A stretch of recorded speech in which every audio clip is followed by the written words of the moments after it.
Hi, I'm Kitsap County Commissioner Rob Gelder, and welcome to this episode of Commissioner's Corner. Today, we are going to learn all about the county's response to inclement weather. I know you will learn a lot, so stay tuned.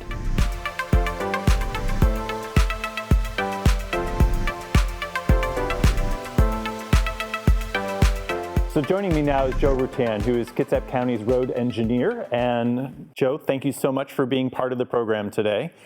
It's one of those things that, if we're lucky, we don't deal with inclement weather very often, but when it often happens and it stays. So usually our response to inclement weather doesn't happen inside one of our road shops, but it is driven by policy. So I was wondering if you could share with our viewers today a little bit about the snow and ice policy, and probably more importantly, as people kind of see what's happening on the landscape, our response system. Yeah. Well, Kitsap County, we maintain and operate over 900 miles of roadway. So just putting that in perspective, if you got in a car and started driving on I-90 and you'd get to about the Little Bighorn. So think about that amount of mileage that you have to do, and it's both ways. So there's 915 centerline miles, which means we have over 1,800 lane miles of roadway that we need to plow. So yeah, we have to prioritize that work. First of all, we're going to look at where the weather is happening, obviously. In this county, as we all know, the weather can be very different in even close proximity. So we're doing a lot of reconnaissance. But in general, our roads are split into three criteria. Three priorities. First, going to be a priority one route. Those are going to be routes that are generally the highest volume of traffic. Mm-hmm. They're serving commercial centers, community centers, hospitals, schools. They're the routes that people would expect to be priority one routes. Our crews are going to sand, de-ice, or plow those routes until they are clear. So while it's snowing, we're pretty much going to be on priority one routes. And that's about 150 miles of that 900 miles. So you can, that's not getting everywhere. So once it stops snowing and priority one routes are clear, we'll move on to priority two routes. And those are going to be the community routes that get you to the priority one routes. Mm-hmm. We're not into the neighborhoods yet. Those priority two routes are, again, about 150 miles. So that accounts for about 300 miles. The rest, the entire 600 remaining miles, are considered local or residential roads. Mm-hmm.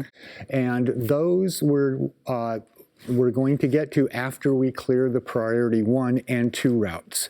So in some cases, especially a multi-day event, it can be 48 to 72 hours after snow stops before we will be addressing the priority three routes. Our crews take great pride in being able to get to everything and serving everyone, and they know that it's that final mile that can really be the issue. So we take great pride in that, but we do focus on those priority one routes, especially while it's snowing.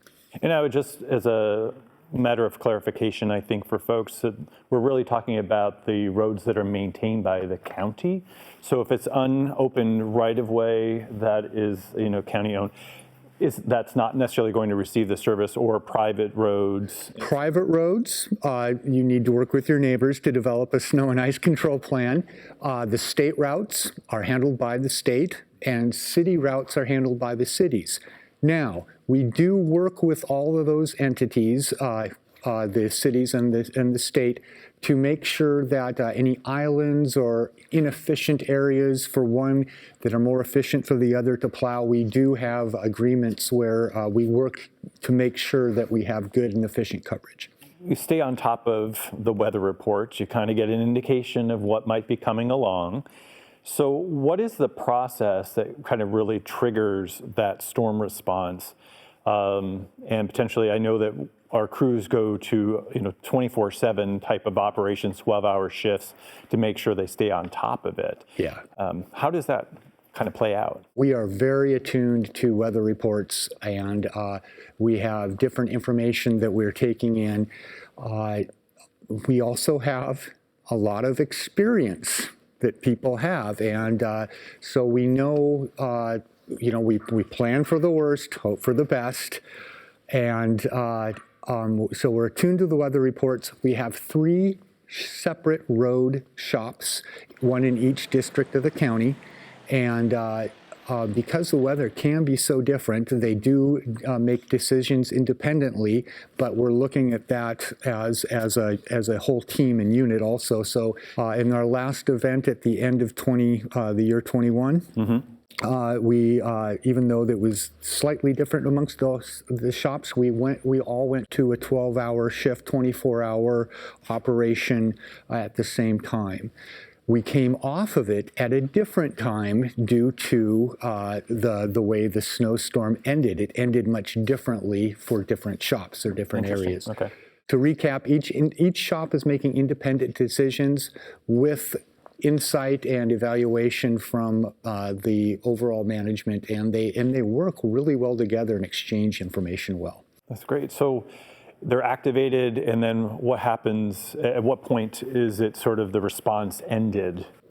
That's always really interesting because we make a decision to go off of 12-hour shifts based on need. At all points, we're taking into account safety of our crews and their workforce and their ability to keep up this pace. So we make decisions on when to come off of the 24-hour shifts. That does not mean the event is over. The event goes on quite a while for us, actually, with cleanup. All that sand we put down, we now need to get it back up. When we're doing road clearing during the last event over in the Seaback, Hawley, Anderson Hill area, the east side of the county, they just got hammered with a lot of tree debris and things down. So we were out and we were opening roads, which means we cut the trees and get them off. Now we're out there cleaning it up, getting the shoulders clear, doing all the repair that these storms do to our roadways. Shoulder damage, yeah. That's just, it's not one and done. It's not when the snow melts, it disappears. There's a lot of ongoing maintenance that goes into it. The activities may alter, but the event is still being dealt with. The storm event that followed Christmas of 2021, and that was in many ways had some unique properties. Could you tell folks about that? Yes, that was first of all, it was a very, very it was a big storm. When snow falls onto a warm surface, and that's what we had. Christmas Day, if you remember, it was raining. The ground surface was warm and wet. The atmosphere got cold in the evening and started snowing, so snow started falling, but the surface was still warm and wet. So when that snow hit our roadways, and especially when it was driven over and compacted, it doesn't just freeze to the surface, it actually chemically bonds. Even a steel blade can't remove that. And then we're in the situation, if we're plowing that off completely, it actually can be very slick. Right. So that bonding of that ice to the roadway was very severe. And you can even see as it begins to melt, you'll see it actually breaking off in large chunks. It comes off kind of unnaturally. Well, that's that chemical bond breaking. Yeah, I know that I live on a private lane, and my neighbors and I, we didn't necessarily have that plan in place of how were we going to respond, and that was stuck so solidly that it took a lot of effort and days to actually get it to move. Yes. It's amazing. Yeah.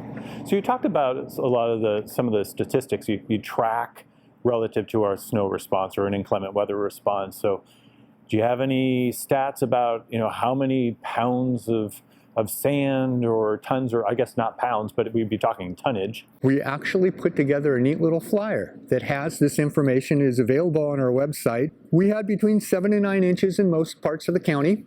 Road crews drove nearly 52,000 miles of plowing, consumed over 13,000 gallons of fuel. We put down 700 tons of salt and 7,000 tons of sand. We replaced or repaired over 100 damaged road signs. Something that a lot of people don't think about, but when you have over 900 miles, you end up with a lot of damaged signs, which we need to respond to, many of them immediately. Right, so when you're talking about a storm response, then it's not just your road crew, because the folks that are dealing with those signs, et cetera, are another part of another team within public works. Absolutely. That's the traffic and signal crew. I think one of the largest groups that gets overlooked in a snow response, any sort of storm response, is our mechanics, who are keeping the equipment running. And when it's running 24 hours a day and out in it gets worked.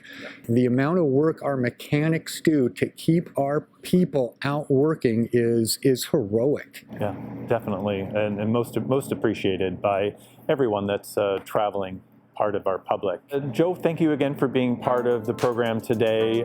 Is there anything that I should have asked you that I didn't, that you want to make sure our viewers know? No. Thank you very much. Thank you.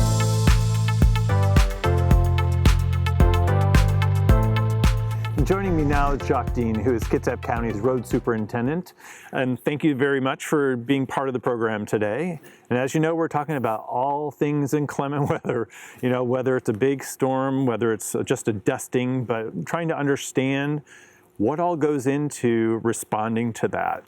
And I think one of the things I find that's really interesting, and I think others do, is they are driving around and they kind of see those little stripes on the road. Yeah. Is that a big part of that response is salt brine, salt, sand, et cetera. Could you tell folks about what do we do in terms of our response before, during, and after? Okay. So leading up to a storm event, we will apply brine to the roadways. And the brine acts as a layer. It prohibits the snow or ice from bonding to the pavement. Okay. And it allows us to easily plow the snow off the roadway. The problem with that, though, is it has to be dry. The pavement has to be dry before we apply the brine, because if it's wet or if it's raining, the solution is diluted, and then it either washes off the road or, and worse, it can freeze and cause a worse problem. So this week we had a great week where, it's a full week of cold weather overnight. So we brine the roads early on in the week, and once it's down, as long as it doesn't get washed off by rain, it's there and it's still functional. A lot of times we don't get that here when we get these events, because it rains leading up to a snow. It'll rain during the daytime, and then overnight it'll snow. And so we don't get the pre-treatment, which is also called anti-icing, the more formal term. We don't Sorry get the to interrupt one second, but just for folks knowing, we're in an active road shop here today, so you probably just heard a truck go by, but just bear with us. Anyways, we don't always have the opportunity to put the brine down first. So what we'll do, though, is after the snow is on the ground and it's compacted, we do apply it, and it's called de-icing in that case. We put it on top of the snow and ice, and what it does is it rots the snow from the top down. Okay. And starts to break it up. We might have to make a couple passes with the plow, but it breaks up that compacted snow and ice. Probably similar to what people do at home. Yeah. Sprinkle it on your sidewalks and it melts it from the top down. So that's a similar application. Now, if it's really dumping snow a lot, it doesn't make any sense to put the salt in, because the salt is absorbed into the mass or the volume of the snow. So you're wasting the salt at that point. Okay. We do use sand as well. Sand's the age-old traditional way of dealing with snow and ice. It's effective because it creates traction. It provides a friction course on the roadway to provide traction. Problem with that is it gets absorbed in the snow as well. If you got deep snow, it gets kind of chewed up with it. It does create kind of a musty slush. Probably saw that during this last event, where there was a little bit of a slushy, dirty slush on top, which provides traction as well. Sometimes we use them in combination. We'll use, some of our trucks have what are called saddle tanks that are full of brine, and in the inside, in the sander box, of course, is sand.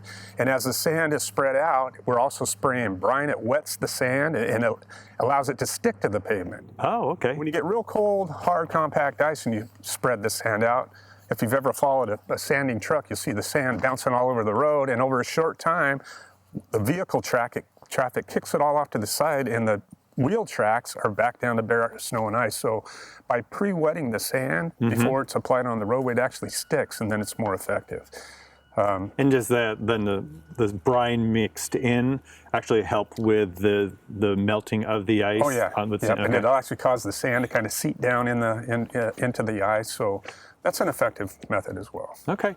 So we were talking about the applicant. What kind of equipment is involved in the actually application of the brine? For the brine, we have a brine machine. It's a machine that you add salt to and water. And just for public knowledge, we have it's got a 23% salt content. That is the optimum content. You go above that, it's not as effective. If you have less salt, it's not as effective. But that 23% is kind of that optimum point where it's most effective on the road. So you have the brine tank. We have a brine truck that has got a big tank on the back, and it's got a spray bar, and we spread it on the roadway at about between 25 and 35 gallons per mile. So we're not putting a whole lot of it on the roadway. That's actually amazing. That's not a lot of gallons for that amount of coverage, and yet it has that much impact. Yeah, it does. It's not much salt at all. We also, we've got trucks with sander boxes on the back. They spread it at, the sand goes down a little bit more, and it depends on the event as well, on how hard the snow and ice is compacted on the roadway. We'll put down 25 to 100 pounds per mile. It just depends on the situation. We've got plows on the trucks as well to plow the snow off. We'll sometimes use our graders as well, just to supplement the trucks, to get our plow program done quicker. But those are the three primary things we use. You mentioned sand and the application of that, and when I was talking with Joe Rutan earlier, he was talking about, not only the event and active, but the cleanup afterwards. So what happens to the sand as that's cleaned up off the roadways? Can we reuse it? Yeah, we can reuse it. And, when we pick it up, it'll have some deleterious material in it, pine needles and, other stuff. So sometimes we'll rescreen it to clean all that out. But yeah, we'll use it again. It's only going to be on the roadway for a few days, maybe a week at the longest. Our events usually aren't that long. And so yeah, we'll reuse it if it's suitable. So how many people does it take to actually prep, say, a brine truck? In terms of loading it, operating it, is it just a single person job, or what does that look like? It's a one-person job. The drivers all know how to operate the brine machine, so they load their own trucks. Okay. We've got one brine truck in each district. That person will operate it, get as many roads as they can within their work hours. During the winter season, we have a designated night crew, and they'll also brine when we have the cold weather forecast. So we'll have a person in the daytime and a person at night in each district applying brine. Okay, wow. So have we really found that the application of brine during these inclement weather events, has that really helped with reduction in collisions that we're aware of? I just read a study here not too long ago from the state of Idaho, and they determined that it reduces vehicle accidents by up to 83% during storm events. So that's actually helping them have better traction so that we can reduce that type of accidents or collisions, et cetera. So one of the biggest impacts, I think, that our public may not really understand because they're more focused on the plowing activity, the brining activity, but the impact actually on staff. We talked about sort of the kind of shifting into high gear in a different type of work schedule. Can you talk a little bit about that and just sort of how that ends up working out and really the impact of trying to do that for, who knows how many days at a time? That can be pretty draining and exhausting for the staff. It is draining to them. We typically go to a 12-12 shift when we have a prolonged storm event. So half of our crew, and there's 65 individuals out in the road shops, about half of them go to a night shift, and it's from 10 o'clock at night until 7 o'clock in the morning. And so it's shifting up their normal schedule, their sleep habits, they're away from their family, and it's white knuckle type work, especially when we have an event like we had over this last Christmas, where you had the hard, compact snow and ice on the road. The trucks are all chained up. But in an event like that, they're still slipping and sliding, and they're plowing hills and curves and things like that to make the road safe for the rest of us at nighttime too, for the night crew. And so it's wearing. By the end of the events, they're tired. They're proud. They're committed to keeping the road safe for the rest of the traveling public. But it's tiring work for them. What can the public do during an inclement weather event to actually help your staff, the crews do their job better? Of course, people have to go places, but if you can stay home, stay home. Because the less vehicles we have on the roadway, the easier, the more safer it's going to be for the crews as well as the traveling public during those events. So stay home if you can. Parking vehicles on the side of the road, they become an obstacle as well that we have to work around, and we're not able to fully complete our operation. Be patient. It takes time. We've got 915 centerline miles of roadway to plow. And we try to get the primaries done first so people get to the important institutions, the hospitals, the stores, schools, things like that, and then we work our way back to collectors and local roads. So if you live in a residential neighborhood of Platte, we might not be there for a little while. And especially when we have successive events, because we'll get through our priority 1 and 2 roads, and then we'll have another storm event. We have to start over again. If we can stick to our route plan, we're going to get to you. We know it snowed. We know you got to go places, and we're trying to do the work as quickly as we can. So I ask it, just be patient. And it's not just me trying to get to the grocery store. It is making the roads passable for those first responders that may be going to some type of event. Is there anything that our viewers need to know that I did not ask you today? I don't think so. Okay. Well, Jacques, thanks so much for being part of it. And I just want everyone to know that I appreciate, we all appreciate the work that our crews do to respond to inclement weather. And they're a phenomenal team of dedicated professionals. And there's always opportunities if you are interested in joining that team to be part of it. Just check out the county's website as well when it comes to employment opportunities. Yeah, thank you. Jacques, thanks so much for being part of the program. And we'll next hear a little bit more about how you can stay tuned and be connected to the information as it comes up available.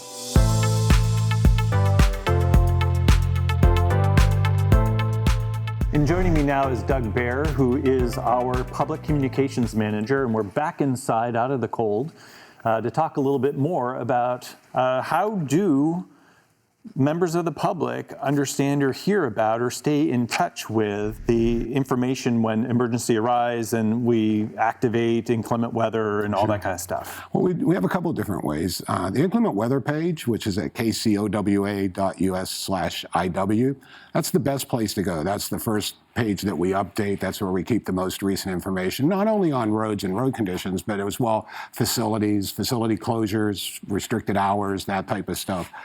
On that page, you can subscribe to notifications. You can get notifications either by text message or you can get them by email.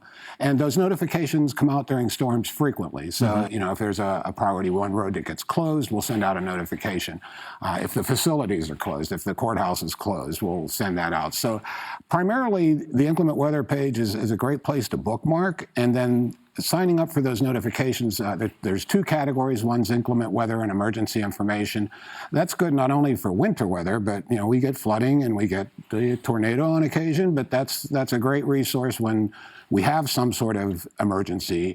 The other would be the road report, and that is, again, it takes road conditions during inclement weather, but it also will let you know where road work is going to be the following week when it's not inclement weather. So those 2 subjects are great to subscribe to, and it doesn't cost anything to subscribe to that information, and we can send it both ways. So you mentioned a web address, and we'll make sure that that's included at the end of the program.